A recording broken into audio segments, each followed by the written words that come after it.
अस्सलामुअलैकुम څنګه ته څه بدمعشي چې تاسو سټایل داسې کړی کنه جهانگیر خان پاټونه کې ها انځ شي خو تر کوم ځای نو ملکان دی بدمعشي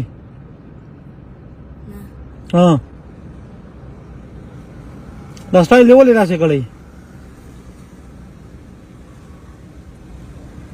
خبر وره زميل مم د دې نه ما دا خو سره د غپلا کومه سټایل چې څنګه کړي خدای پښتنو سټایل دی کړي خمه مزیدار زميل مم راغلی ما اوس روانه مردان دا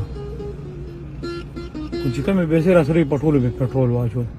او په سر مې دا سدل دی ګنګا سم بس چوته مړ شوی ډیر زیات بس صرف یو کپ چې یا کودل د نږدې موټل نه یا د کور نږدې نه نو بس کپ چو به سره چې به کوم کور سره نه نو بس صاف وخاله خو مل مې ما بس خپل صورت وګوره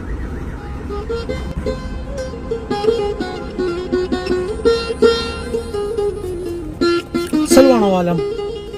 ته جوړې پیسې دې کډې رګټې ها ته خبرو راته څه خرڅه برابرې ملایان دي پولې دي ها ملایان دي بلې کې او پولې دي دې کې 200 روپیا رزګټې سه پیسې خو پکې جوړې رګټې ځکه چې سل دې پکې مال راکړې زه پوه شوم نه څونه دا سکول نه رالم چې کور کې ارسه وړو ارسه وړي خرڅ کړي دا سل بلای ها اوس دې خو راغلی خاص نه شي لا خرڅ نه دی کړی او هغه مشرور مشته کنه کم یو روسا مشر دی کنه سم شروع نشته ته ټوله کې مشر کور کې ته کور کې لالا لگا تا ته لالا وای ها نه واړو نه فین ته لالا نه وای سوې ده بایجان نو بایجان جنن مزدوري نه کړه کور ته لاړ شنو سبو وای الټه تاوانی شو سل روپیا مور خو به کاریږي نه ته به تاسو وایي چې سل روپیا مې سکلې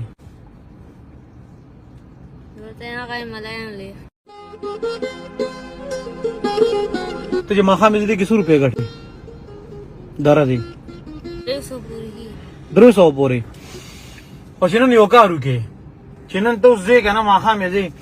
او 100 روپیا د پاتې شو دا به بیل ورکې نو بیا وسنګي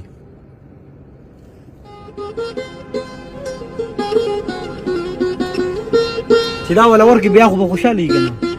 ها په دې 100 روپو بسکه کور کې بسکه وړي را کرنا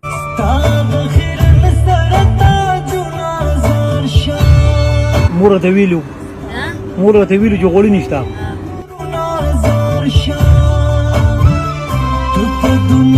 چې غوړو هغه 1000 روپیا بیل شنو بیا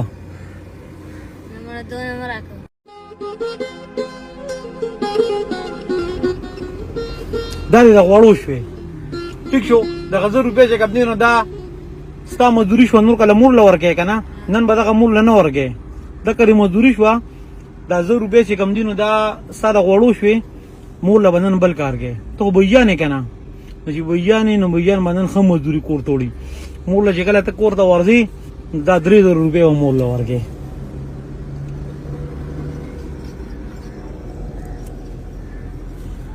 اوس وایا